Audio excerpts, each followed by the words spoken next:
This to me is really a good thing because the issue of evolutionary astrology, the dynamic of it, is extremely new via the 8,000-year history of astrology. It's only in the last decade we came through the 80s that this issue called evolutionary astrology was developed for the very first time in the history of astrology. Now think about that as a fact. So here all you are of aligning yourself with this new discipline / focus within the world of astrology.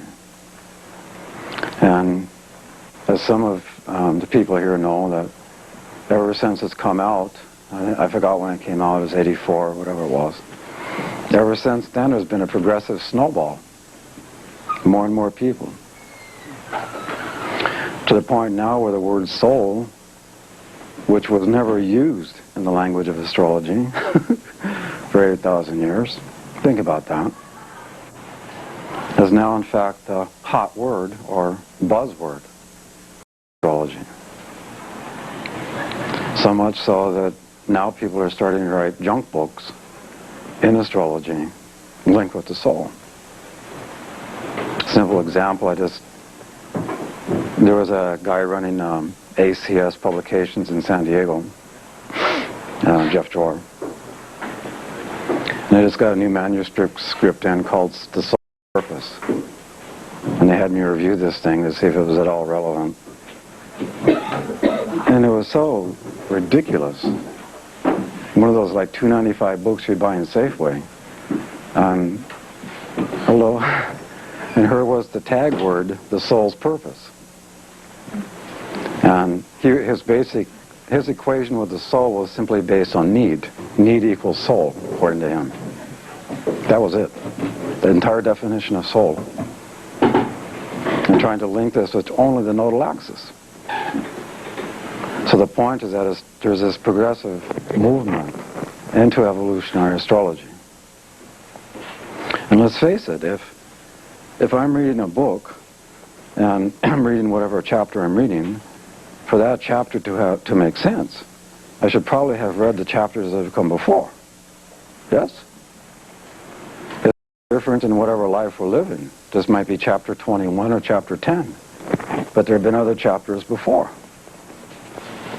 And just like reading a book, if I haven't read those other chapters, I have no real comprehension of that current chapter.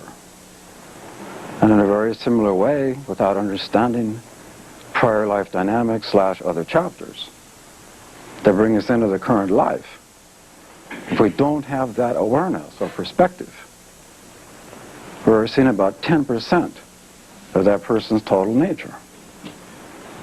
And my question then becomes, what's the use of that? That's when astrologers get reduced to memorizing characteristics, without understanding the causative factors of those characteristics. And my question again is, what's the point? You're just creating mental titillation. You're not creating understanding. So that is the true, in my view anyway, the true beauty of evolutionary astrology, because you have the latitude of understanding the prior chapters. So in any case, go ahead and pat yourself on the back. First, you made an investment into yourself, and then through extension, you will truly be helping other people. And I don't know how else to say it. Perhaps you could illustrate it, Uli, because there was a point in your life that you didn't know this shit and your stuff, and you started working very well in this, and you've seen the difference in the clients, yes? In terms of bringing that other perspective. It creates an aha. Yeah. So, what this school is going to be is a total immersion into evolutionary astrology. And of course, we'll be going through every principle and every dynamic and every point in this school. And the advantage to you, beyond being a crowd of like mind, is that you have the opportunity, of course, to ask questions. And it's questions that would be unique to your own particular understanding. And I want to encourage you as strongly as I can to ask whatever questions you have. The questions that you have as an individual reflect your individual integration of these ideas. So when a question lands in your mind, don't do the typical white skin thing or black skin thing, repress it. Thank you. And Nice to be included. once and for all.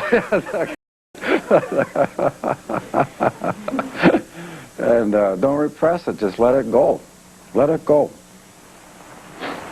Because it is a question you need answered, so go ahead and ask the darn thing. Now, what we're going to be doing in this school is comprehensive. We'll be going through every point, every dynamic. We'll be starting out with a general explanation of what the nature of the zodiac is as a zodiac. We're correlating that with the planets, what they actually mean, when you put them in the context of a zodiac. So we're talking about just from the point of view of the structure of consciousness in human form. Human form. And from there we'll be talking about simple basic things we all need to know, i.e. what could be called hemispheric emphasis. As an example, what happens if we had all the planets in the Western Hemisphere? And correlating with specific orientations into consciousness. So we'll be defining those sort of things for you. And we'll go into the whole issue of the elements, earth, water, etc. What happens when you see preponderance or lack, what it actually means. We're going into the whole issue of inner gender orientation by way of how much emphasize. For example, let's say we did a woman's chart. She had 7 yin / feminine, 2 yang / masculine. What would that mean? And in that case, particularly in the context of being a female.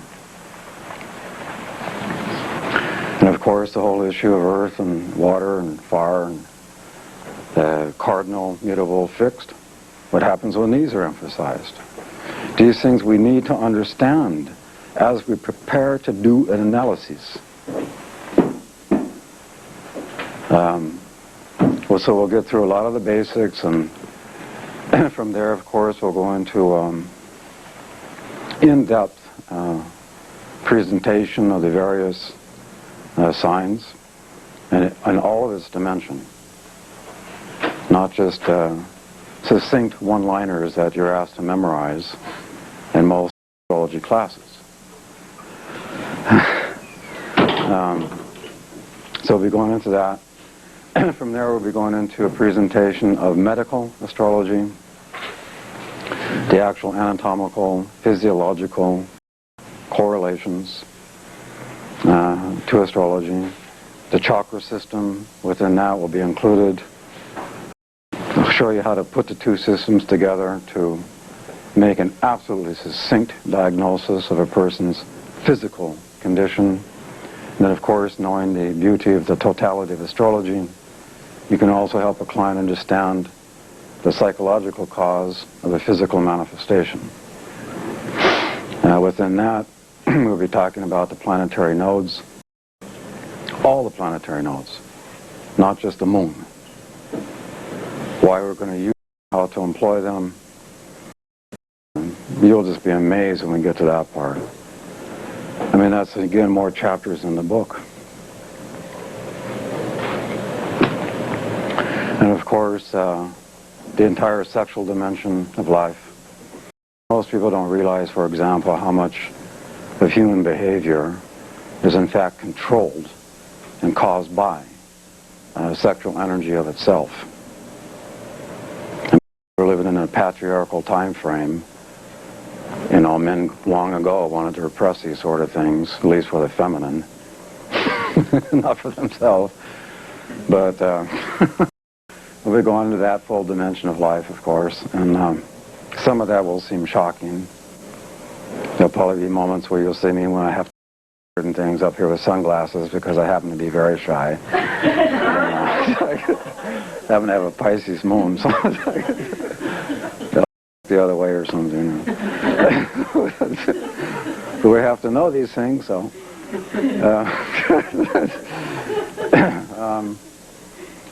And of course, and then from there we were going into chart analysis via relationship stuff.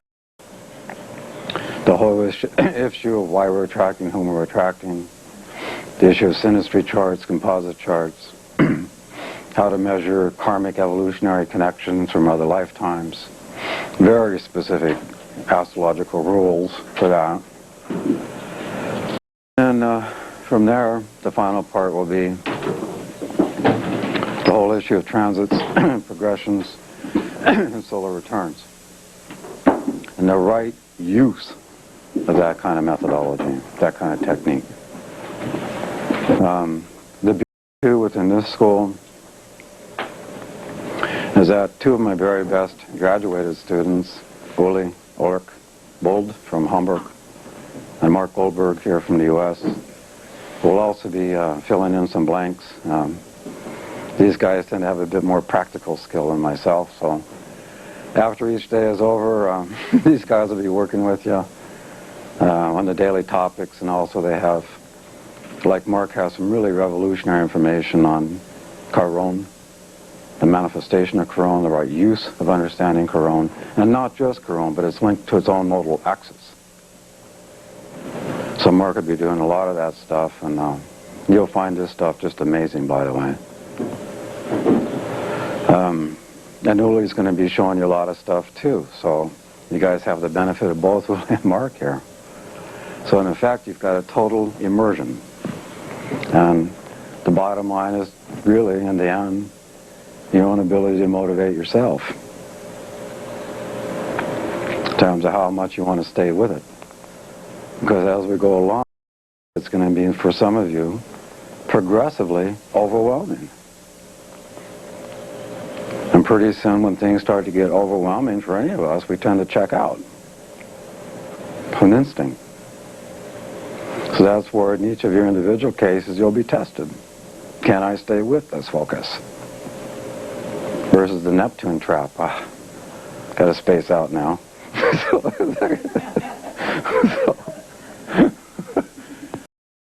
So I would also at this point ask you for your own questions, what your own expectations are for the school, if you have some that I didn't cover in terms of what the school will be, or things maybe you'd like to see included that I didn't cover.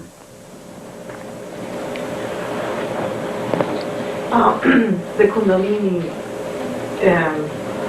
Kundalini movement, how can you identify it with the movement of the planets? We'll get into that when we go into the chakra system. They'll go into a lot of that. In fact, when we do the chakra thing, for those who would be interested, I'll teach you a very simple meditation of how to tune into the natural sounds that emanate from each chakra. And what happens when you tune in. So, yeah. Is that just in conjunction with what she said? In conjunction with what she said, that Kundalini and midlife crisis, is there a connection? Some people at a certain level of evolution. You have to reach a certain place in evolution for Kundalini to be triggered. Any other, Gloria? Will you be mentioning about soulmates and same souls and traits? Those are called relationship types, like in Pluto 2 book. Oh. It's okay, anybody else? Or now what I'd like you to do right now is introduce yourselves to one another, because you will find that as we go along it will tend to create a real family environment here. This is what always happens in our schools, and this is a great thing, because a lot of what the students find out after the schools are over, many of you will maintain connections. So I'd like you all to do now, we'll just go around the room and you can each say your name and if you wish, your ascendant, sun and moon. And so, Ivory. My name is Ivory and the Pisces with Sagittarius rising in Cancer. Sandy Glenn, Cancer Sun, Scorpio Ascendant, and Virgo Moon.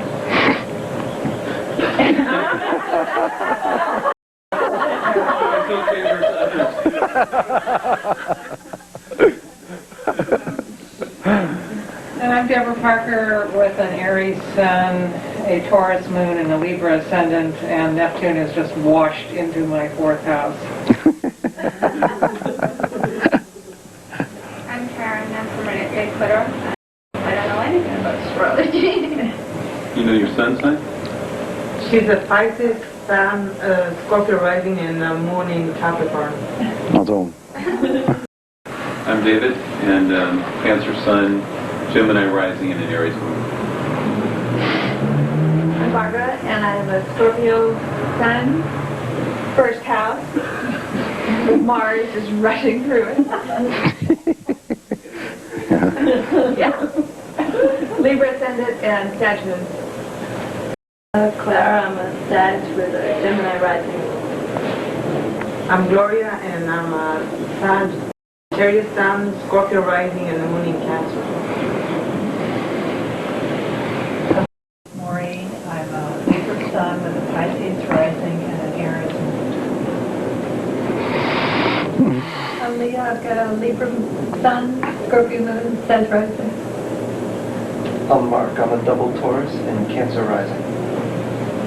I'm Sylvia, double Leo and Cancer moon.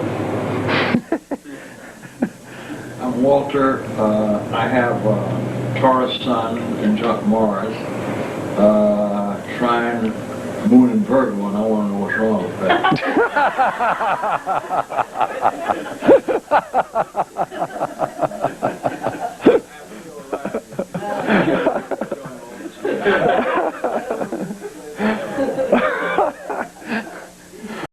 Hannah, I'm a Pisces sun, rising, and a Cancer moon. And I'm Ulrich, I'm a Sagittarius sun, Aries rising, and Moon in Virgo too. Mark. My name's Mark. I've got Sun in Cancer, Moon in Leo, and Virgo rising.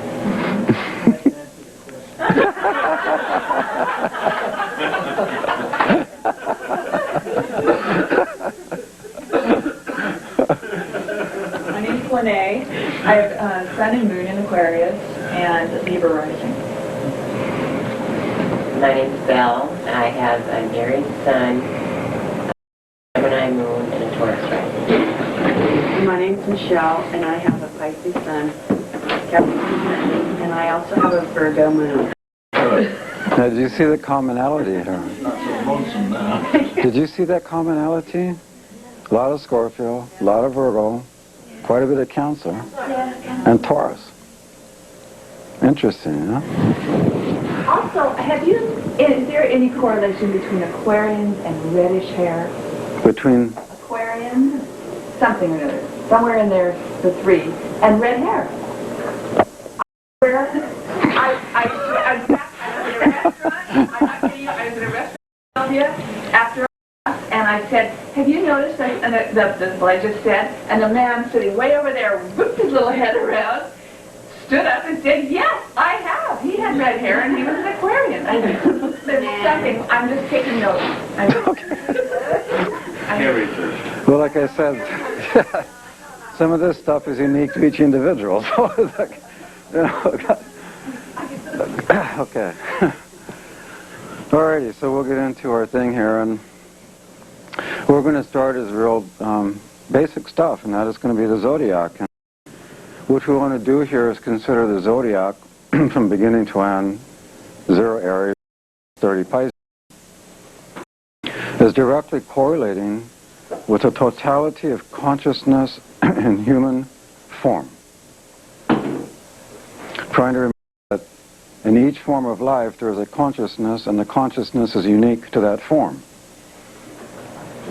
You can put consciousness in a worm, but the inner orientation of that consciousness within a worm is going to be fundamentally different than the consciousness put into the human form. So we can put it into a tree or rock, dog, bird. And the consciousness is unique to each form. So when we look at the nature of our zodiac, we're looking at the totality of consciousness in the human form. And that starts with 0 Aries. the instinct as reflected in Aries to separate from the totality of the creation. The totality to the creation is Pisces. And so we have this separating impulse or instinct that manifests through Aries. And this is typically experienced in each one of us on a day-to-day basis simply by the human experience that we can call the continuous state of becoming. Who in this room does not have a feeling inside of being in a continuous state of becoming? This feeling / instinct is reflected in Aries. Even to become is to separate. In some point. Until there reaches a point in time in which the soul realizes the illusion of separation. Aries is measured against Pisces. A point. So this process begins in Aries.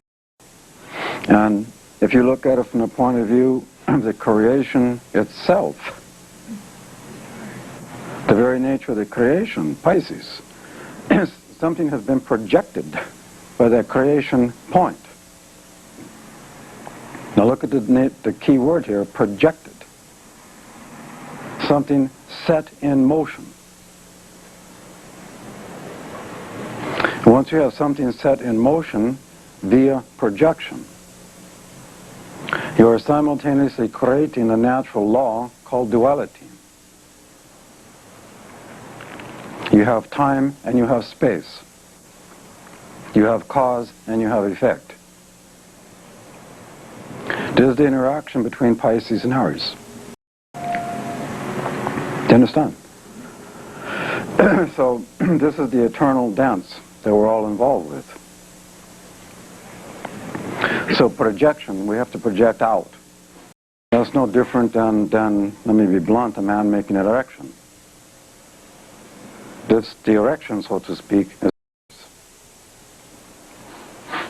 Do you understand? No. I know. We have something projected. So that's Pisces. That's Aries. Aries, okay. Coming, the projection moment is Aries. Okay. And what's Pisces? The totality of their creation. Like the effect of the creation? Would it be like the effect of the creation? The effect, the outcome, the result of. And because, see, this really begs the question, because most of you have been, of course, conditioned via patriarchal religion or spirituality. And in all patriarchal thought, God, this thing God, is always presented as in something intrinsically perfect, which then creates all your famous spiritual should-bes, which of course are unobtainable. Ask yourself this question. It's a Pisces question, Piscean logic, if you will. How can a perfect anything create an imperfect anything? This is where your mind goes, huh? And what is that showing you? That this very conception itself is wrong. This means that what you want to call God is self-intrinsically imperfect. And because of that intrinsic imperfection, God needed to, in quotes, perfect itself. Which therein lies the causative factor for the creation in the first place. Another way to look at it, if God was intrinsically perfect in the beginning, why create anything? If you agree with the notion that God is the origin of all things, then wherein lies the origin of anger? Wherein lies the origin of affection? Wherein lies the origin of the sexual impulse, etc.? You can't have it both ways, unless you're a Republican.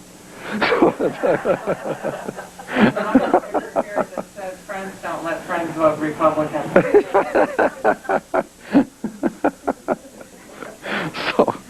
So this the dance of Pisces Aries is the point. Yes, sir. Are you suggesting that sex is part of God's imperfection? Yes, I am.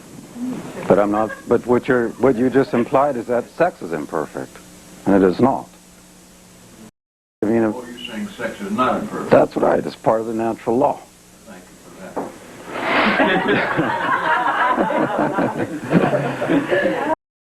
The only real issue there is one's orientation to sexuality, and meaning is that inner orientation in alignment with natural law, or is that orientation based on all the distortions we've all learned over the last 8,000 years of patriarchal history, which has attempted to repress natural law. We have to remember that anything that is natural which is suppressed for whatever reason becomes a causative factor of distortion and rage. That's the natural psychological outcome. So, even if you go back in historical periods, Pisces correlates with what we can call the New Testament, the Western world. Aries correlates with the Old Testament. All this coming when the man Jesus was put on planet, at least in the Western world. And you have to remember, Dan, that, well, we'll leave that for another part. To look at the totality of the zodiac. And from beginning to culmination, when you reach 30-degree Pisces, the culmination of a cycle, leading to yet another beginning. That's evolution. The simplest way for any of us to prove evolution is a simple truth, always in a process of becoming. That's evolution. So we have cycles upon cycles upon cycles, and it's what the Buddhists want to call always be on the wheel. The wheel's always going around, isn't it?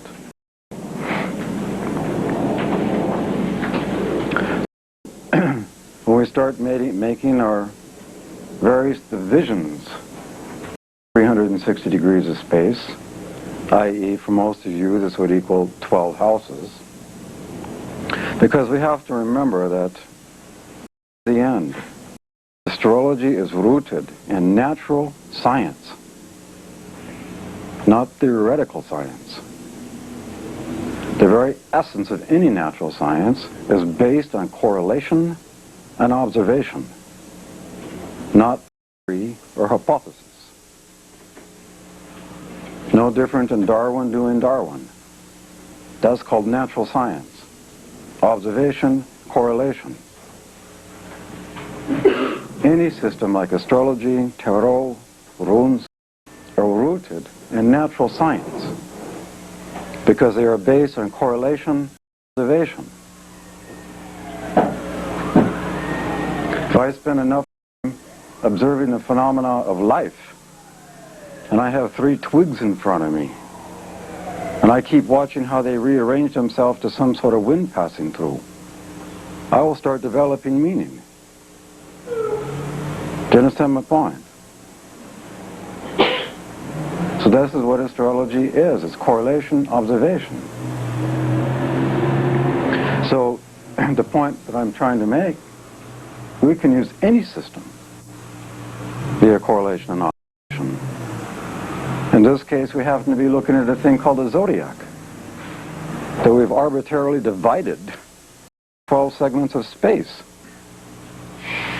Remembering that the calendar itself is an arbitrary projection of the human mind. That's my point. We could just as well do this into 28 houses. We could take the average daily motion of the moon, 12 degrees, divided into 360. You've got 28 houses. The real issue here is the degree of refinement that you wish to employ. Do you understand? So, I mean, this stuff that you're going to be hearing for 18 days, whatever it is, be comprehensive enough, so we'll just leave it at 12 houses versus 28. So, because long ago there used to be an astrology called Chaldean astrology that was based on 28 houses. Came out of Ethiopia.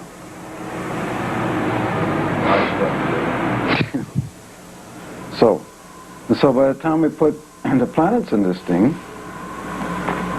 because when you first got into astrology, and you start reading descriptive statements about the signs and the houses and the planets, they overlap. Aries equals Mars. First house equals Aries. You know what I'm saying? And that means Mars is Aries. Aries is the first house. The first house is Mars. There's no difference in the correlations. None. So when you put the planets into the horoscope, what we are now looking at is the specific, unique, individual psychology of each person. How that natural consciousness is psychologically put together. It is the psychology of consciousness. It's no different than, let's say I have an automobile and it has a gas tank. The gas tank can be correlated with the zodiac. When I put petrol in that gas tank, I have the psychology. It's making it go, a car to move. Do you see? This is how we want to understand it. Are we clear on this point? And this is where, on a very preliminary basis, we want to make a determination when we're looking in our chart to analyze what is the layout, really, of the planets in that person's horoscope. How are they laid out there? If I have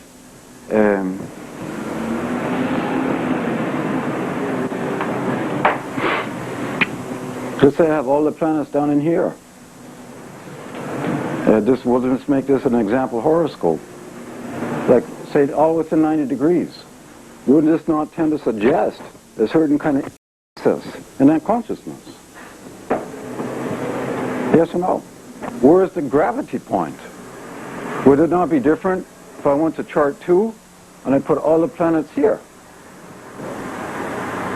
Where is the access now? And again, most astrologers would underestimate this. Remembering that the greatest truths you will ever realize when you finally realize Pisces, it seems so fucking simple. But you had to do this Virgo thing first. Oh, then Pisces. And in a very similar way, the best astrologers I know are simple people in the end, who break things down to the most simplistic common denominator. But then they develop this wealth of understanding versus the overly Virgo type that somehow has to think of every little detail and but.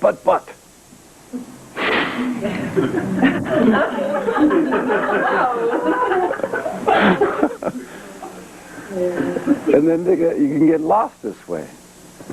Yes?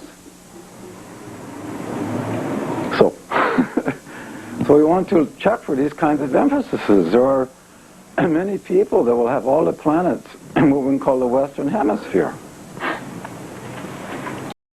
When you're looking in such a chart, in varying degrees of severity or intensity, this is a type of personality in that consciousness that is totally dependent on other people to reveal their individual destiny. Dependent on it.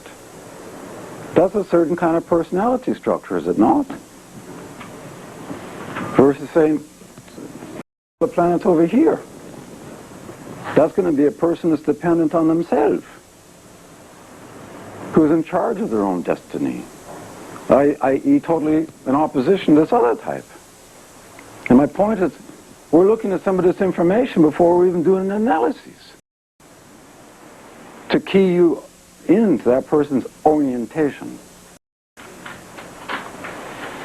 And of course, from the point of view of an evolutionary astrologer, the question always has to be why. Because when you get skilled in this system, you'll be able to play the role of an evolutionary detective, an astrological detective. And you can learn to determine the answers to why.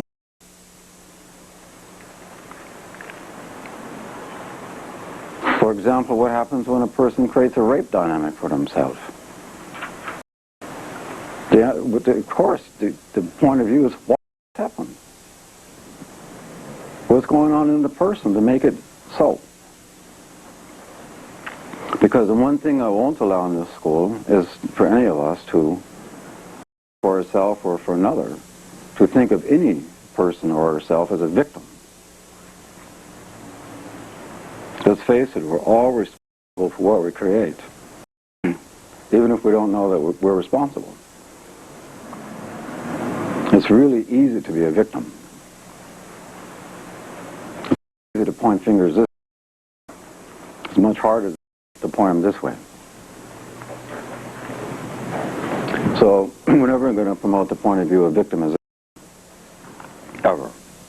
We're always going to approach it from the point of view of why was this or is this necessary. Some of the greatest work you can do in counseling work is to help a person determine within themselves why they've needed to create whatever. Versus going to so much of this traditional therapy stuff and the therapist allowing and even promoting the individual to feel victimized. This gets a person nowhere. Nowhere. At least it's an illusion. When you are feeling victimized, you have come to a standstill in your evolution. You think about that statement. When you allow yourself to feel victimized, you have come to a standstill in your own evolution. It's a pretty intense statement, isn't it? Think about it deeply. You will intuit the truth of it. How many in this room have never allowed themselves to feel victimized? Welcome to Pisces.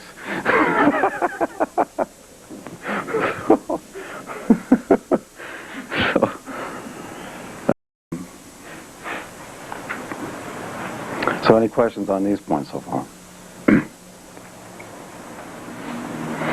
The next thing we want to cover is this whole issue of... I do have one question. It's on, and I've been spinning around with this.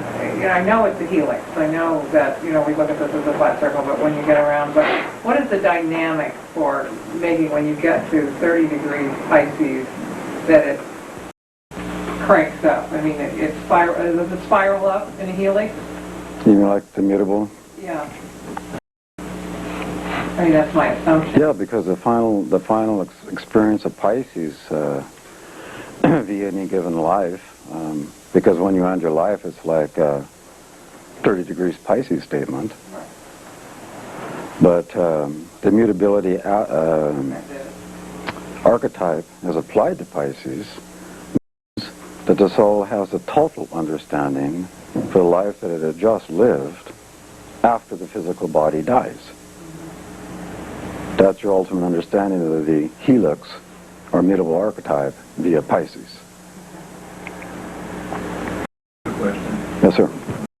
You were speaking of the total configuration of planets. You and Mark Edmund Jones are on the same page. I mean, his delineation of the various types, would that be about? Yeah, as far as Mark takes it. Can there be cases of involution or instead of evolution? Sure, involution precedes evolution. Mm-hmm. So basically, there are cases where people in a lifetime could have been somebody that developed a lot spiritually, and something happened in the next life. They have a life of maybe robbing, killing, or some sort of experiences like that before they can. Well, now it depends. You're talking more in the area of karma than actual evolution. Big difference between what we call karmic necessity versus evolutionary necessity. What would be the difference? What would be the difference? Karmic necessity, obviously, the natural law of every action having a proportionate reaction. If I can go out and kill somebody this moment if I wished, and it doesn't mean I'm going to be killed in the very next moment. I could be killed in the next life. And that's when people start confused about the nature of karma versus evolution or necessity. Because it's no different than a woman being raped in whatever life. And let's say from the point of view of that life, there's no apparent causative factor that would explain the necessity of being raped. And this is when we have in the past life dynamics. And it doesn't mean when a woman got raped, it could be one of two possibilities. Karmic necessity based on a prior action, or that which is evolutionary necessity for her evolution to proceed. So what would they mean, the karmic situation with the evolutionary necessity?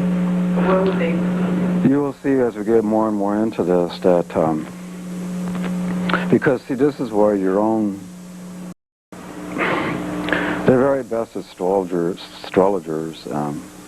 slash healers, or individuals who are only using whatever system they happen to be using as a smokescreen, really, to their greater capacity, meaning intuition. So until you have a really highly developed intuition,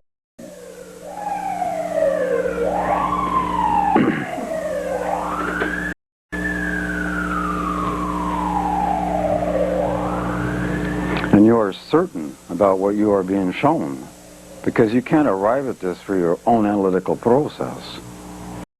You have to have a conscious alignment with higher will in one way or another. And until you are absolutely certain of what is what,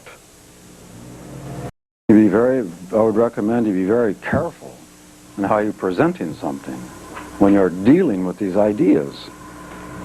A simple example, and one I like to use a lot because it's so I had a client many years ago up in Seattle. She went to some astrologer, and there was a period of time where she was having Mars transit in opposition of Pluto, typical rape scenario. And so the astrologer tells the woman, you need to stay in your house for the next 6 weeks. And if you come out, just listen to the statement, you will be raped because of karmic causes. Just how she was wanting to read this Mars in opposition Pluto. Can you imagine if you were that woman being told that? And so somehow she found me, and it was an entirely different issue. So by the time she left our office, I was like, thank you. Until you are inwardly certain. It's all too often for people in the West who say the following, you got raped, well, guess what? You must have been a raper in another life. Or you were abused as a child, well, you must have been an abuser. And that's because the Western mind has been so conditioned to think linearly. 1 + 1 = 2. But what about that interval between 1 and 2, or 1 and 1? There's an interval, is there not? There's a whole dimension of reality that is not covered in a linear understanding of reality. So until you get really opened up inside, be very careful in this sort of thing. As we go through the school, we'll be giving you tips of what is what. And, a simple example. When I was born into this particular life, the very first thing that happened is that doctors dropped this body as a baby. So I spent the first 6 months black glue. My eyes wouldn't even open. And in the first 6 months, I had a mother who was progressively sexually abusing. And it finally led into a mother who tried to kill me at 4 years of age, literally. And then finding myself in an orphanage at 6 years old. So one could say, this is karma, or one can say this is evolutionary necessity. And in my particular case, the reality, each individual context, I have spent lifetimes avoiding emotional life. Because being orientated to spirituality, repress your senses, you are taught, in order to transcend. Well, I spent many lives happily repressing emotion, because the emotion is too difficult to deal with. So for my own evolution to proceed, I had to recover some skip steps, spiritually speaking, i.e. to be immersed back into emotional. You see my point? Yeah, like a slap in the face. Pat on the butt to make you breathe. I wish I was limited to that, but this stuff isn't making sense. So remember again, astrology is rooted in a natural science called correlation and observation. And why I'm saying that from another view, I to encourage all of you, to the extent you're dependent, on breaking free from anything you're reading astrologically in any book. Just because you find it intent doesn't mean it's right. Remembering that your Western conditioning starts with an externalized God, which is why you all think somehow your authority is outside of yourself. Authority is in. Encouragement to you, think independently. Allow yourself to make your own observations and correlations. The very simplest way to learn astrology, frankly, is to dream it. Dream. If you sit in the habit of, before you let yourself fall off into sleep, and you ask God, Goddess to give you a dream about whatever, Lord, I want to learn something about Venus. Or I want to learn about retrograde or tadat.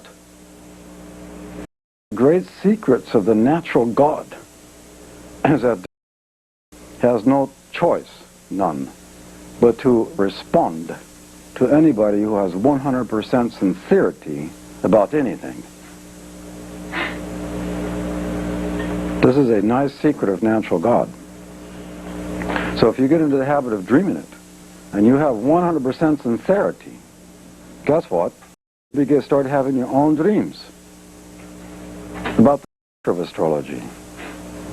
They will reflect what you are supposed to know as an individual. And if you start doing that, receive it. Because much of what you will receive in dream will be quite different than what you've read in some book. And because of this fact, going back to external authority, you will tend to do, Virgo, doubt yourself. But my point, learn to validate yourself within these dreams. It might surprise some, but I've read maybe 10 books in astrology. That's it. 10.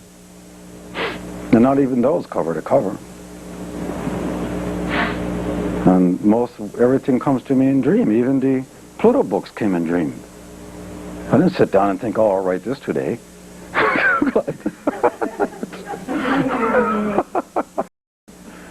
The whole first dream was in Sanskrit. I dream in Sanskrit. You know, it took a few years, sure, to find English, but nonetheless, it all was a dream. The power of dreams. That would include daydreams also. Yeah, exactly.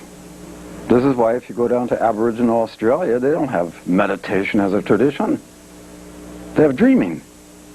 What they call dreaming. Meditation.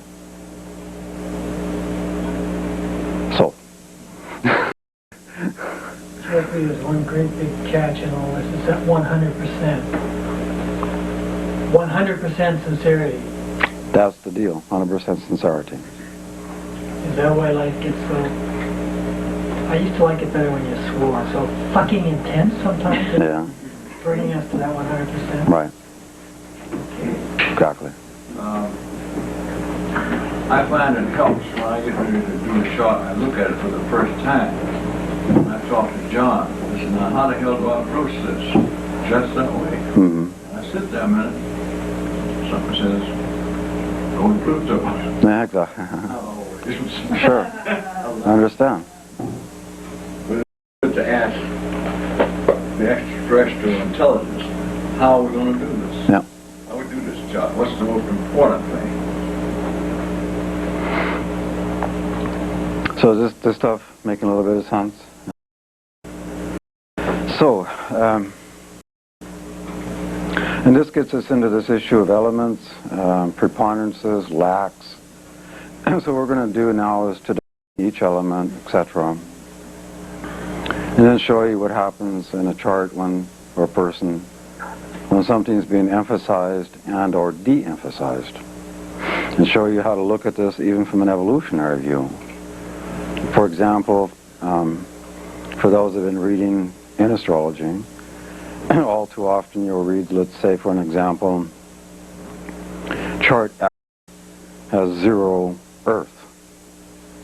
In your typical statement in the typical book, this would be a person that has absolutely no sense of personal responsibility, has no capacity to accept the responsibility in their own actions, has no ability to feel any sense of duty or responsibility towards anyone or anything, blah blah.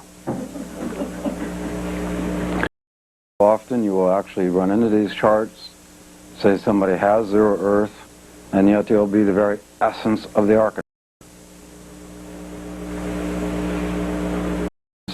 Classical astrology has been missed. So we'll get into that in a moment, but let's just these elements, etc. for a moment. Let's start with the element of water. Water clearly is a direct correlation to the phenomena we call emotion. It has a direct correlation to what we call feelings. But now let's take a snapshot into this particular dynamic, and the question becomes, are feelings and emotions the same thing? So here again in astrology they want to be conveniently lumped together. Because when you read the sign Cancer, typically emotion and feeling as if they're the same thing. Obviously they're not the same thing. This is why we have 2 words describing 2 phenomena. So then we have to get more Scorpio-like. We have to penetrate this. And the answer becomes quite straightforward. Validate this for you. It's a natural law. That feelings are the instinctual reaction to an immediate stimulus, whereas the emotions react to the immediate stimulus called a feeling. Meaning a much deeper than the initial reaction called a feeling. Feelings in astrology are specific to Venus. Libra, Taurus. Emotions are Cancer, Scorpio, and Pisces. Let's make an example. Let's say I have Venus in Libra, Moon in Scorpio. My love partner comes home one day and announces to me that she has now a new lover. My initial feeling reaction, meaning even in one of the applications of always trying to give your partner what they need, fear of making a problem. So my Venus in goes fine. But now all of a sudden my Moon in Scorpio kicks in. Emotions. I'm suddenly not so fine, is it? So, to see my point, the emotions are a response or a reaction to the feeling. And for many of us, our feelings or our initial reaction to something clearly is not in alignment with reality.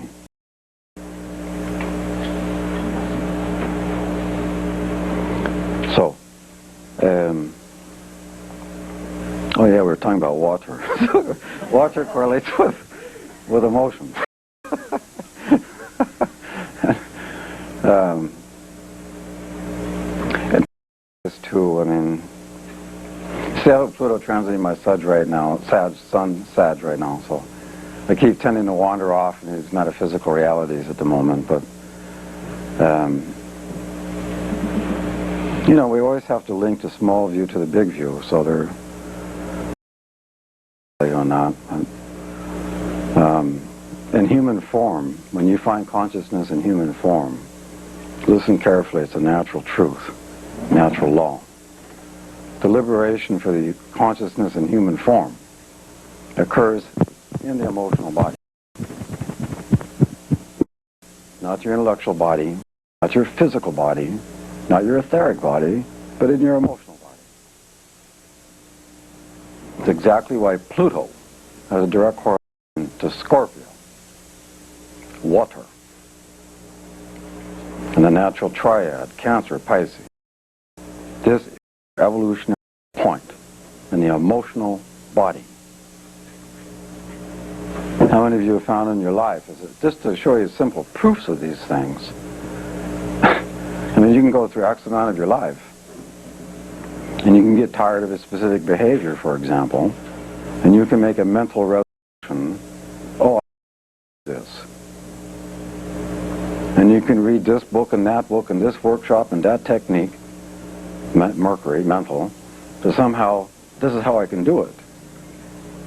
And lo and behold, you find yourself in an emotional situation, you're still finding yourself acting out, speaking, in exactly the way that your mental intention said, I'm going to change this.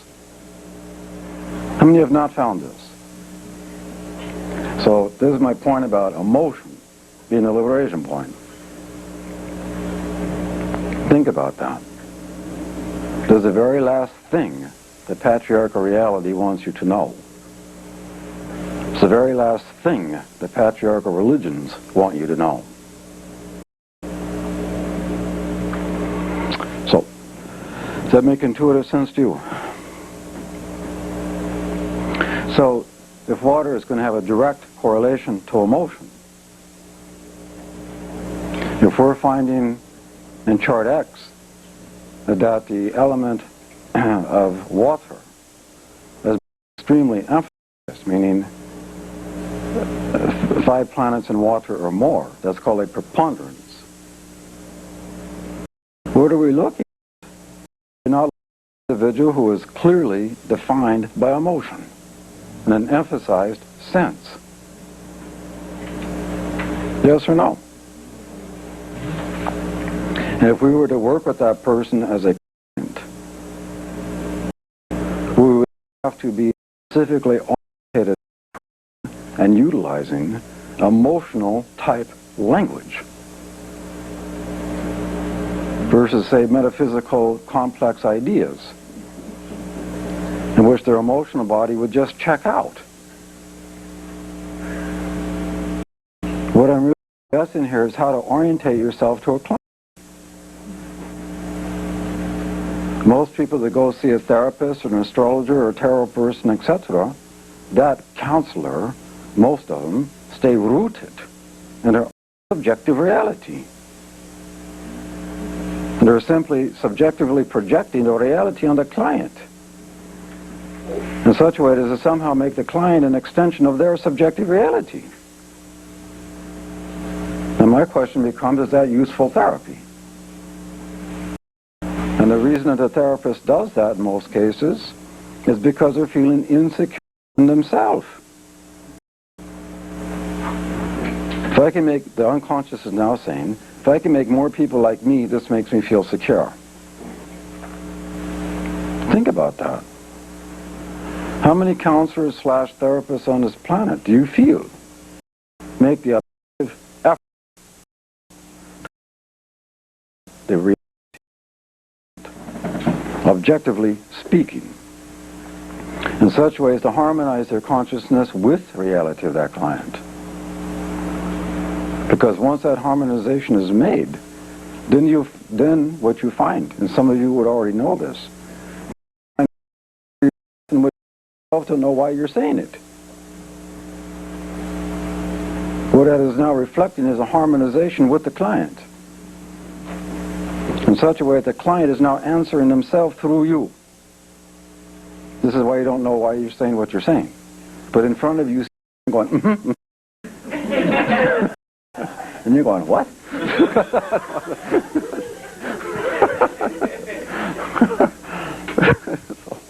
How many have had that experience?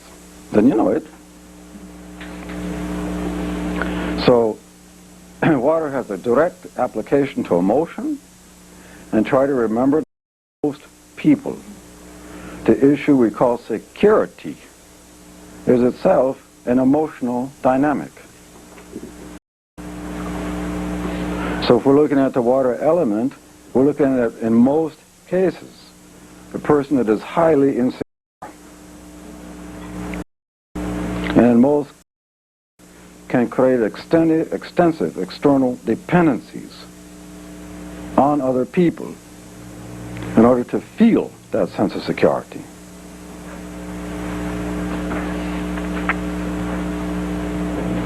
In many cases, when you find the element, water emphasized, not all, but many cases, you will find a great discrepancy between the chronological age of the body versus the emotional age of the individual.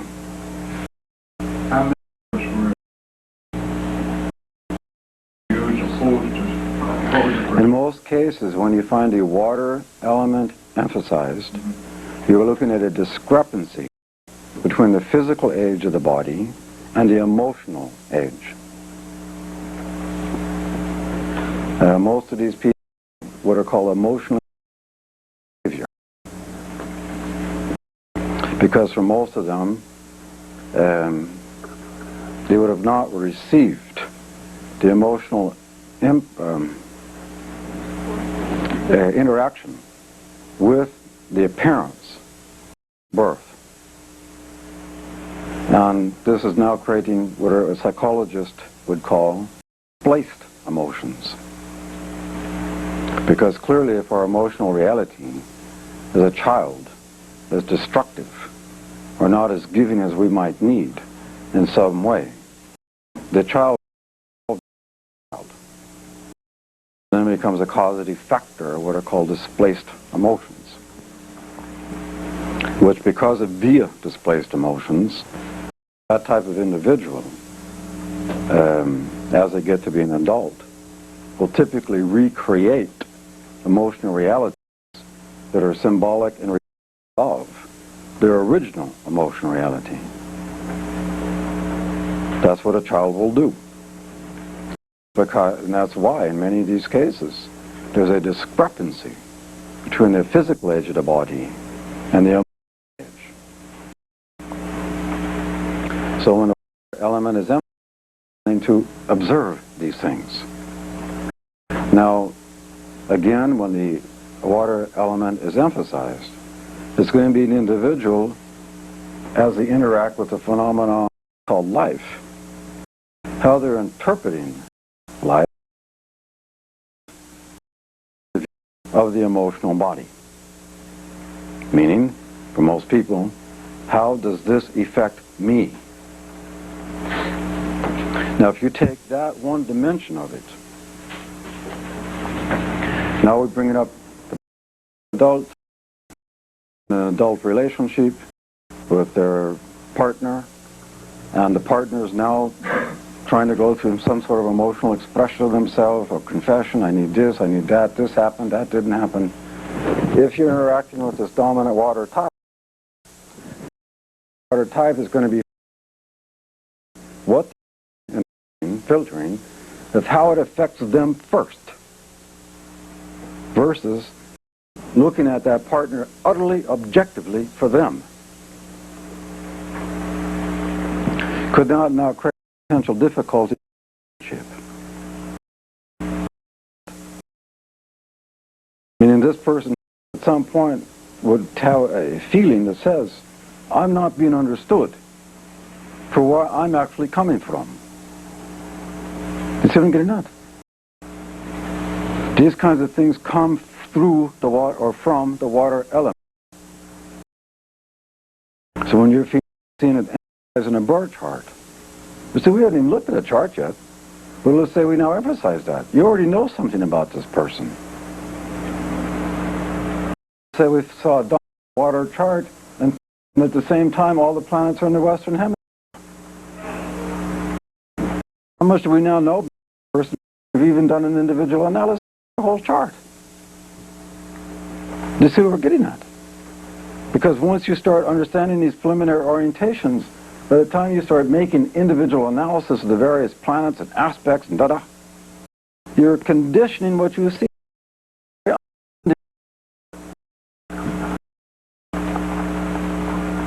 As an example, Venus has two natures. It has an inner and outer nature. The inner nature means that person's inner relationship to themselves. Yes? It correlates with a phenomena called self-realization. Identifying needs. But there's an externalized Venus, which we project all of that onto the person. Do you understand my point? You give me what I need, versus me satisfying it myself.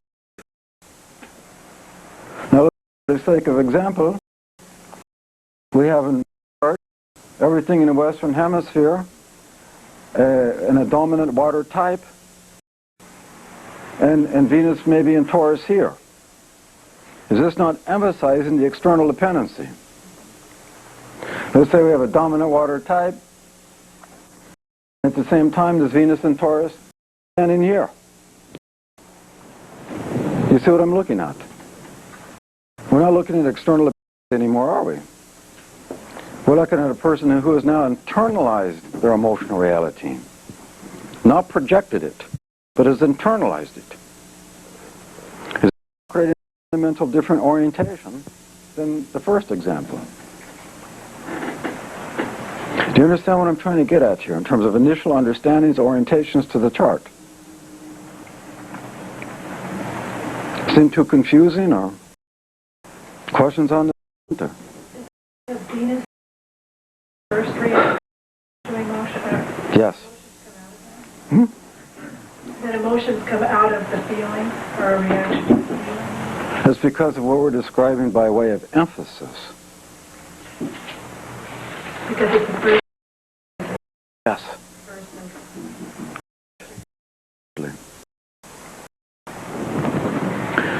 So,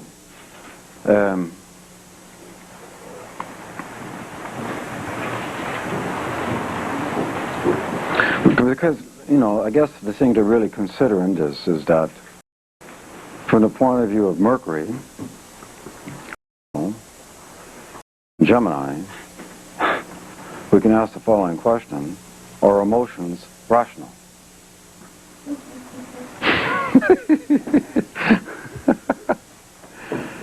From the point of view of Mercury, all too often they're not.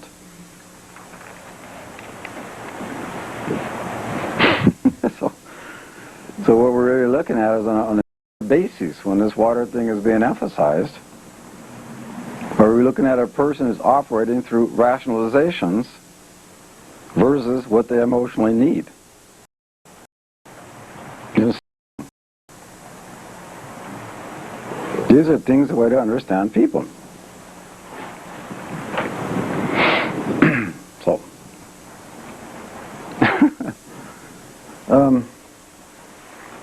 well, we have a little break, and a 5-minute break or so.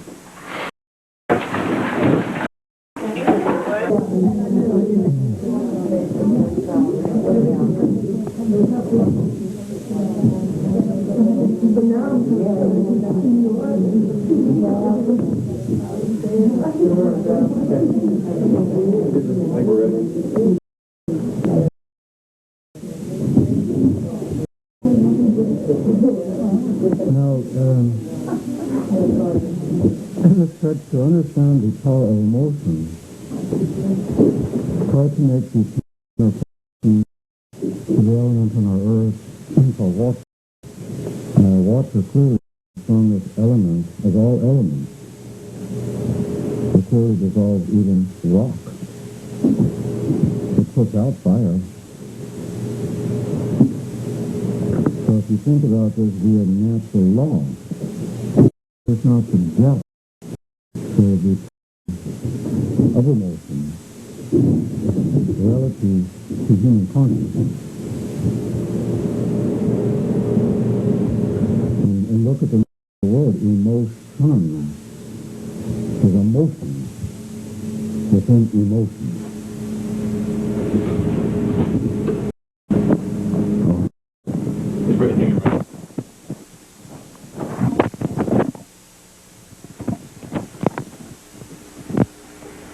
How many have been around people that say are dominant Scorpio types?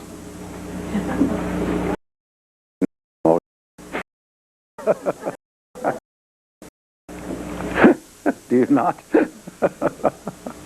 And just how powerful it can be? When you're in front of, let's say, a Scorpio who is now emotionally venting, how many that come from this country?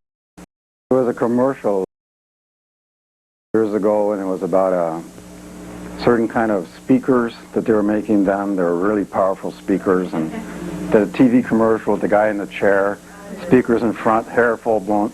That's interfacing with Scorpio emotion.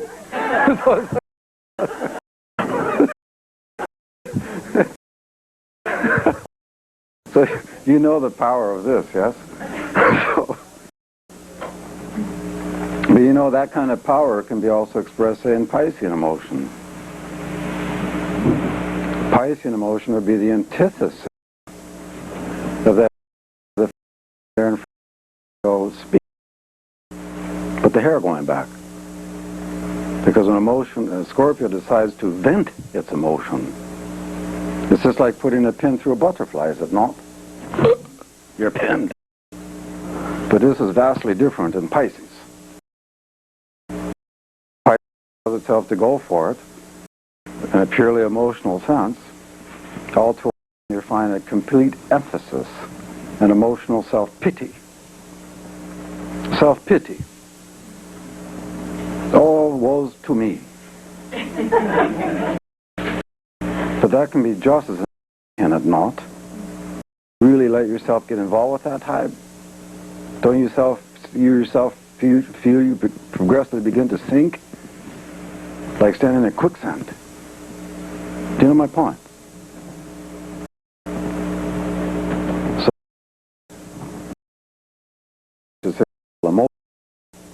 because in your world of astrology, in the literature, it's really underemphasized in terms of its importance.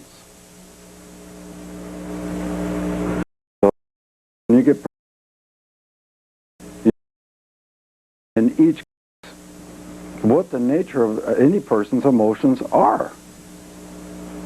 What is being emphasized and for what reasons in evolutionary and karmic terminology. Again, astrological detachment. When you are able to play that role, the value and benefit you extend to your clients can be border on the Piscean word, miraculous. And for example, years ago we were dealing with parents and their 6-year-old child who, even though he was 6 years old, refused to take diapers off.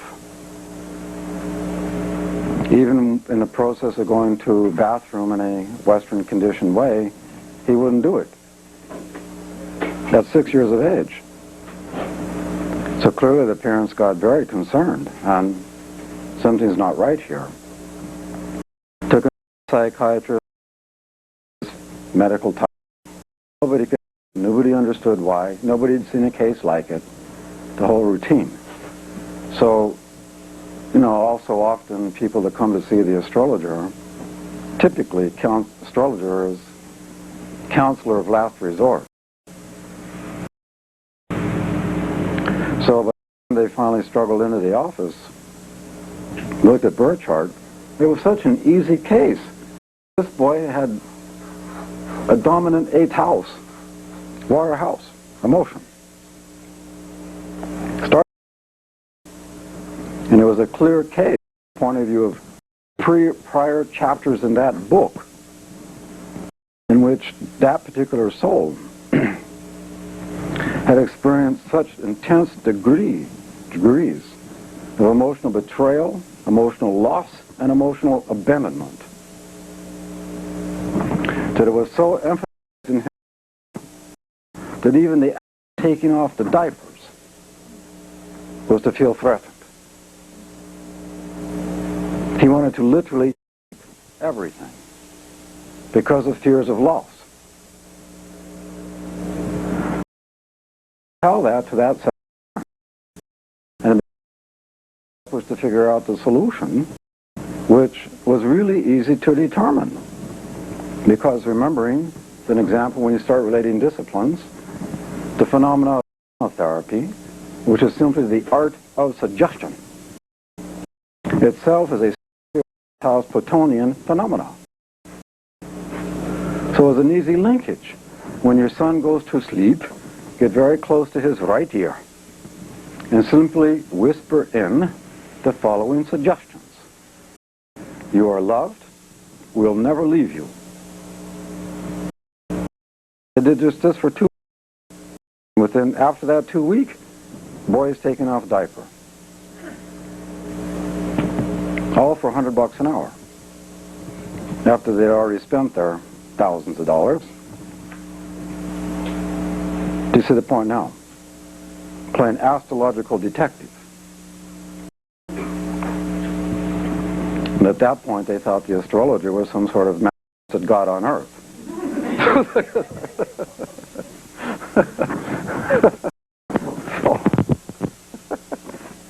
You see the point here. So don't underestimate emotion. Because when you dovetail it with this other point, for all of us, the liberation point is in the emotional. And let's say you have a client coming to you, when can I expect liberation? Question. Keying in on the 4th, 8th, and 12th houses, the signs there, the location of their planetary rulers, the aspects being made, where the sign Scorpio, Cancer, Pisces lands, their natural planetary rulers. When you put all that, you can then answer the question, nature in total of that person's emotional body. And once you understand the total nature of the thing, and the person's asking you that question, here comes the answer. You see? So, now we'll get into the, let's say, air. The element of air. And this will have a direct application to the mental body. Mental body. The world of ideas. The world of the intellect. The world of information. Logical order.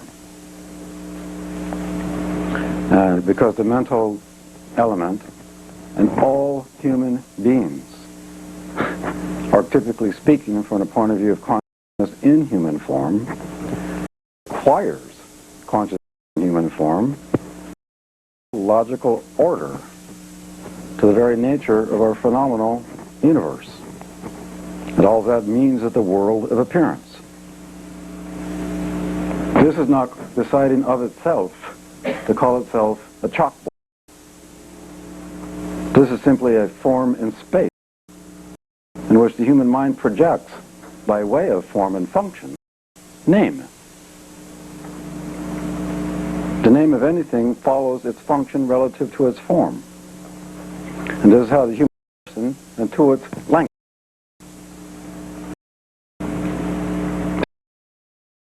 Object. So we can have logical sequence. Why? To feel secure. Emotionally. So the air element in each very necessary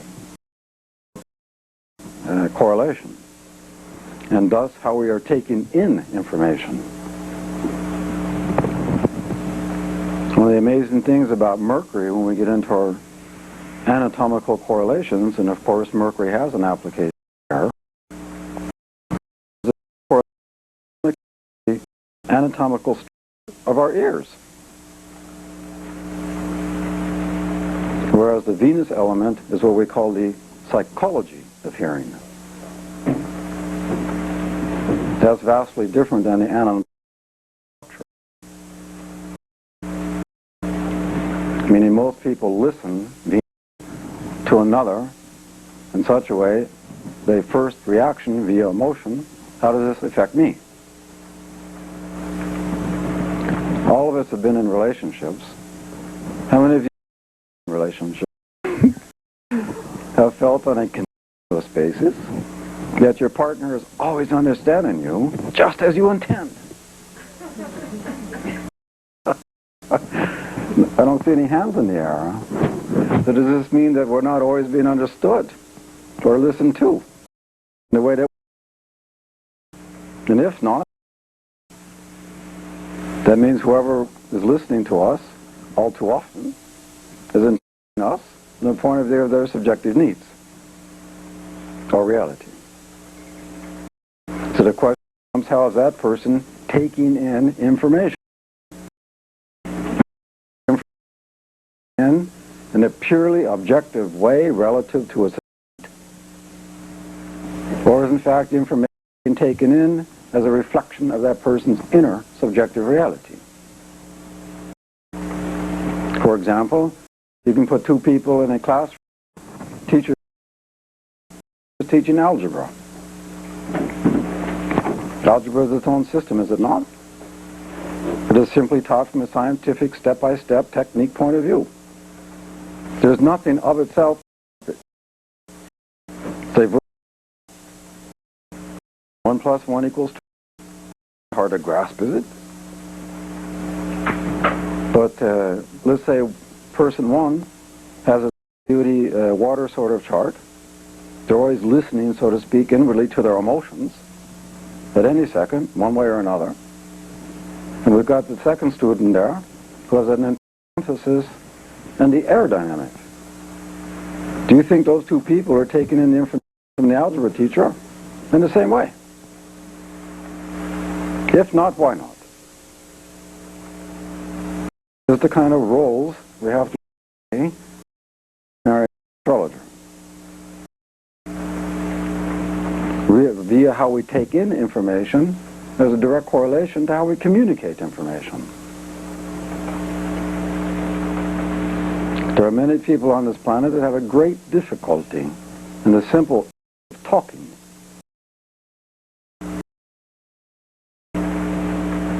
Being able to share and relate to himself, communicate to himself in a free way. Many people who, through the air element, attempt to edit themselves prior to communicating.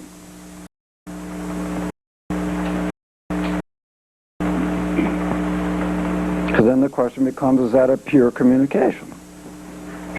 Or is it in fact being edited and changed in the editorial process of the communication itself? If so, why? Know these things. To be It's not enough just to describe something to someone.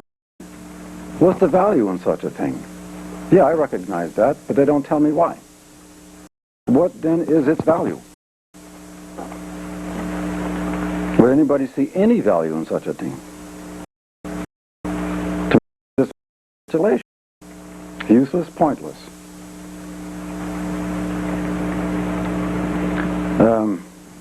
So Mercury has this very direct correlation to the necessity of aim to reality, to create logical structure, and that's phenomenal reality, and then to communicate that to others.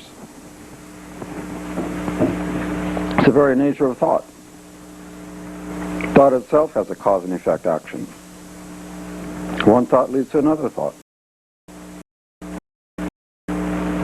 And start interfacing emotion to the air element, it becomes very analogous to when we say we've got a radio in front of us and we're trying to tune into some sort of signal. The signal is not a motion. Trying to tune in, I keep getting this scratch and this static and somehow impacting on the purity of the channel. That's mercury. That's the air element. It's like many of you in this room sense or feel what we can call the spirit of all things, or God. Sense it. Now look at that key word, you sense it. Sensing is what? It's part of the emotional body. But how many have been successful as totally aligned? You keep experiencing static, something interfering with. And the very nature of that interference is the conditional nature of what you think you know via the information that's taken in. Now imagine this conflict for all of us. If we've all been conditioned at some point to think that this thing that we've called God is perfect, with all the other attributes given to this person, how of itself would this create static relative to finding the alignment with a pure signal, i.e. the natural God? Because now the thoughts I've learned are conflicting with that natural God. You see what I'm getting at? And when you get in a real understanding of what this thing called God is, naturally speaking, and having the inner attitude, well, I'm not going to be afraid if this conflicts with something I already think I know. It is not all that long, and it's totally occurring. And believe me, when you have that true alignment, you'll realize just how compassionate the natural God is. To make that alignment, you have simultaneously changed the inner content that you are utilizing to make not only personal judgment, but judgments. Obviously, if you're rooted in some patriarchal delusion, you're going to be more realistic. The very antithesis of compassion. Is that making sense? So, we get into archetype that correlates with the phenomena that we call time and space, cause and effect, mortality, immortality. The earth element correlates with the natural maturation of consciousness, which is why earth also then correlates with a person's ability or lack thereof to accept the responsibility in on actions. The earth element is making us aware of the very structure of whatever life we live in whatever life. The same life, one, structure of, I found myself fine Betty Crocker life, raising my kids, making the stupid cookies and changing the diapers. And that is the structure and limit of my reality. Earth is creating that awareness. And which is then why the Earth is a great physical connection element that gives the human consciousness, which is rare within consciousness in the totality of nature. It gives consciousness the ability to reflect. Now, consciousness has an ability to reflect upon itself. This is when you start getting into the, in quotes, relatively higher forms of consciousness. To reflect on this, to be aware of the, and as a result, well, we need to structurally change in our reality via reflection in order to grow. Now, most people in West, because of the 295 somehow think that because in the essence, when you're reflecting, your energy from the immediacy of your circumstantial life. And many people, when it's reached a degree of intensity, want to call this depression. The Western world and Wayne Dwyer's, somehow we're not supposed to be depressed. They're telling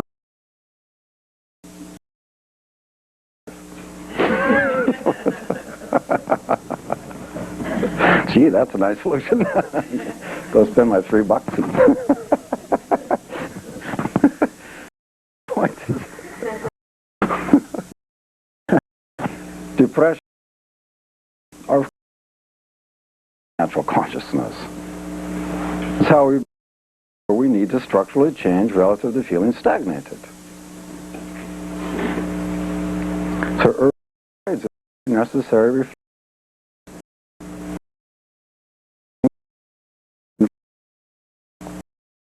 make us aware of the structural nature of our life. And it has all kinds of other applications. For example, the emotion you want to call grief, for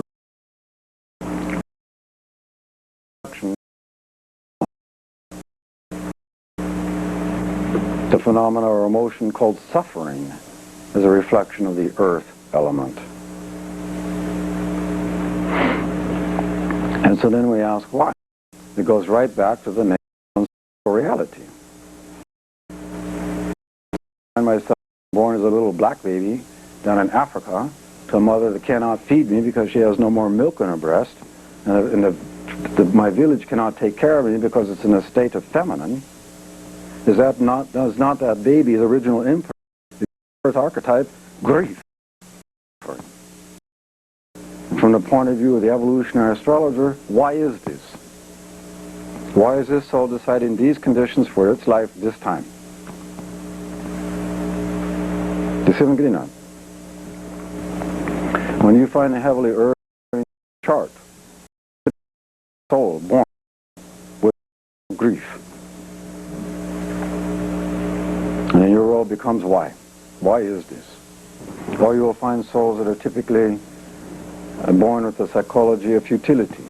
What's the even? You'll find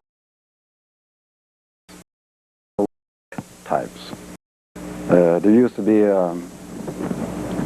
How many are familiar with the playwright Anton Chekhov? And a play he wrote, Seagull, the Seagull.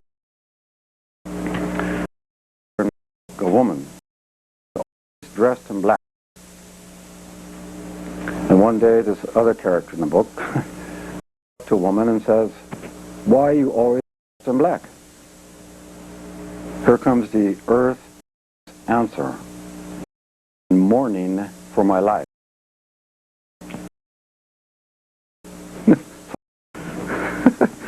Earth. And that's because most souls, via the earth element, have an inner sense, defined or not defined. Space. Fact form this sort of feeling. The nature of form and structure is an earth application. The element earth, form, structure, equal.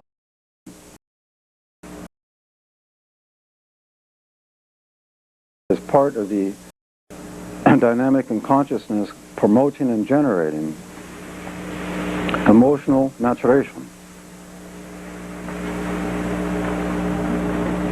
And most as we get older, or way of living, say an Aboriginal Australian or some stupid millionaire in Manhattan. And in both extremes of cases, as we get older, of course, we're becoming progressively aware. To include the role we're going to play, in terms of, in most cases, taking care of our children, the requirements therein, all the things we have to do to fulfill our obligations and duties. This is earth stuff. So, as one gets older, they can in fact crystallize earth into the psychology of futility. Who in this room has never felt futile? How many in this room have never felt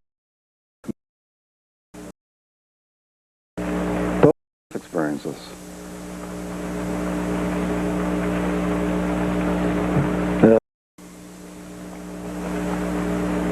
Conversely, when one has a total understanding of one's life and one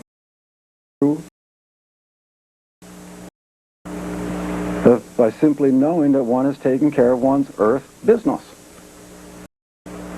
Somehow they've got it right. I've not had that feeling every now and then. Talk, no. No, it's all right, no.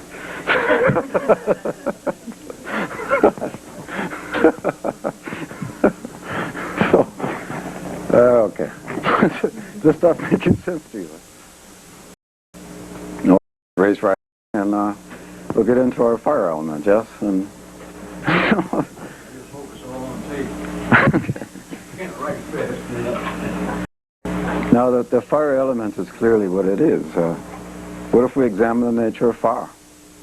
It is itself, like water, is connected to emotion, but kinds of emotions. Specific. For example, take the phenomena we call passion. We get passionately involved with something. That's a fire. The emotions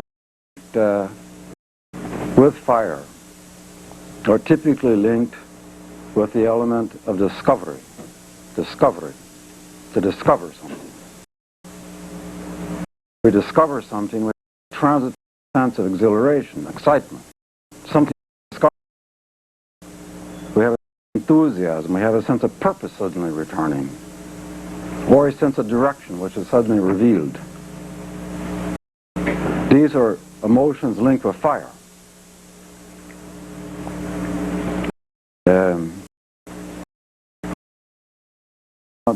Called love. Who in fact in this room can define love? You know, poets and philosophers for time immemorial have tried to define love.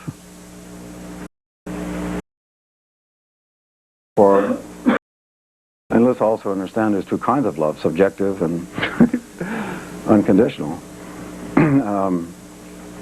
But for most people, let's face it, given that we all have a subjective reality to deal with, most people are going to understand and define which reflects their reality.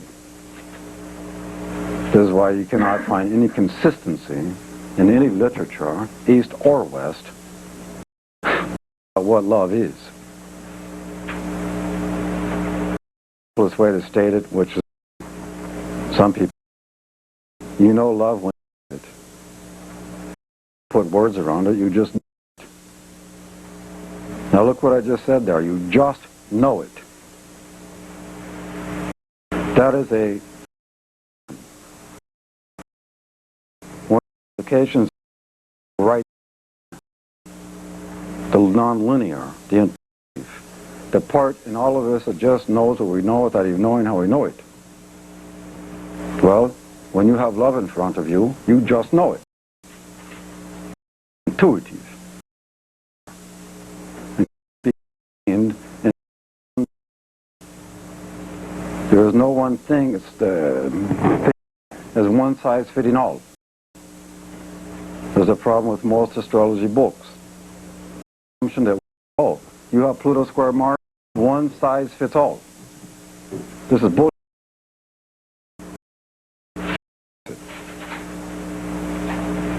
And just as the squaring Mars would have individual application in all cases, so too with the phenomena called love in your life. But speaking, experience of love, however you use it, is a fire. Yes. Would intuition then be also from the fire element? Yes. Intuition is a fire element. Water?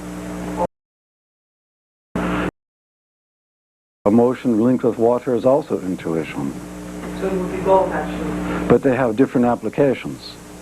Water, the intuition linked with the element of water ignites, or is ignited. Your emotional, another, or life in general. To literally feel in such a way that you're feeling so intently that you have an intuitive response to something. The intuition linked with fire is much more of a philosophical level. Contemplate. And you got it. Discovery. Do you see the different emotion now linked with intuition? What about the air intuition? Intuition with air. Thinking. Does that have... There is no intuition there. To order an error. Two. The whole issue of trying to build the whole out of the Virgo to Pisces. Air to water. Okay. Yes. Uranus and Aquarius, how does that relate to intuition? I'm mistakenly giving all intuition to Uranus. It can be this way.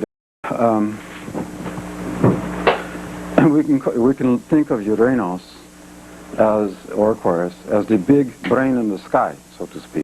Goddess. The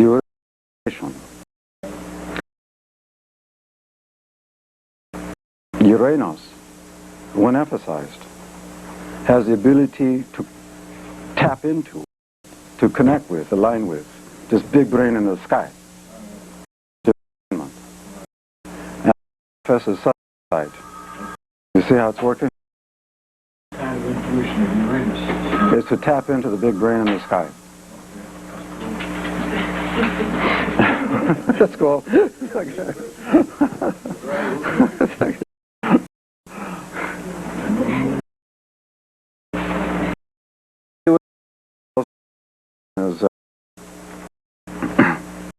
And I want you to think about this. We'll get into this later on in the school when we deal with planetary nodes. But every human person in this century, all of us in this room, have to him spiritual root in Aquarius. And if we link this now to our planet, this means that we all are connected to the last original spiritual, which of course is the fruition of the last matriarchy. And this is all now being acted.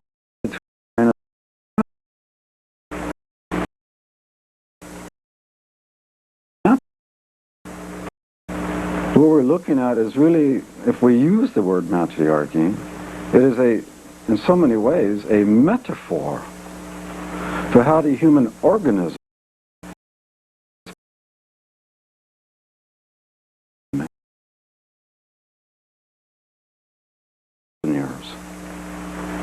which then means the human person, for the majority of his time on this planet, had been defined by the laws of nature. Law. And in those times there was to direct perception. No belief structures at all, which is why there was not even a conception for God. The first conception of God occurred at 7000 BCE. And the very first conception of God was a woman way. Somehow it seems natural. Huh? I'm not kidding, we're laughing. Me too, man. So, my point is that let's understand so many matriarchy nature. What's in our term now is called Gaia, G-A-I-A, which means the interdependence and interrelationship of the totality of the creation of self, in which all of the creation forms have consciousness in some way. And this means in natural ways of living, the way that consciousness expands is to unite one's consciousness with the consciousness of whatever form one is interfacing with. And through that interfacing and union of the two consciousnesses, a natural soul, Pluto, osmosis, takes place, in which teaching is exchanged. Teaching that is unique to form. Thus no belief, direct knowledge. This is vastly different even an externalized perfect God. There would know. Now, in fact, in the English language, if you look at the nature of the word belief, there's 3 little letters in the middle of it. L-I-E. Lies. Think about it. Why is that in the Think about it. So, Jeffrey, does that method of learning, would that correlate with the experience I've had, let's say in Egypt, sitting looking at the Sphinx, that the exact proportions or somehow the way some of those ancient sculptures communicate were actually giving a feeling? Yes. Like with the Sphinx, I got a feeling of the presence of God just from looking at it. Of course, that's to do that. You're right. I mean, when you live in natural life, you learn to interpret the phenomena of life totally differently. What happens is suddenly I look above me and I fly in formation over my head. It's a way of understanding it. So, in any case, we all have the south node in Neptune, in the Aquarian. You're in the sky. All of a sudden, the tune in because of these transits. And as we begin to, it's going to threaten many people's thought process because it's going to conflict with what they think they already know. Earth.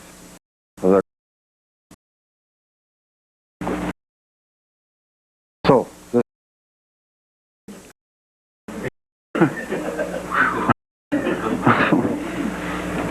is this stuff just hokey shit, or is it making sense to you?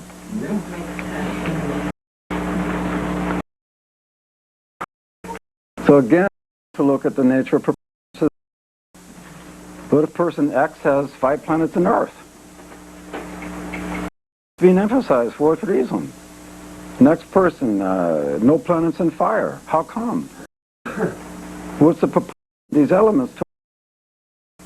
To show all relative consciousness linked through 4 elements. Do you see what I'm getting at? Oh, this person is primarily emotion with a little bit of air added on. You know? Or this one's all air and a little bit of motion. That's all. But we have to look at this is the way you are in this life, and here's why. It's neither better or worse than this one over here. That's all just what is necessary. Evolutionist point of view. And evolution is much more for stupid patriarchal systems, in which via astrology you suddenly have malefics and detriments and falls, and this is better than that, and doesn't that sound like a man speaking? The stupid purpose, and there is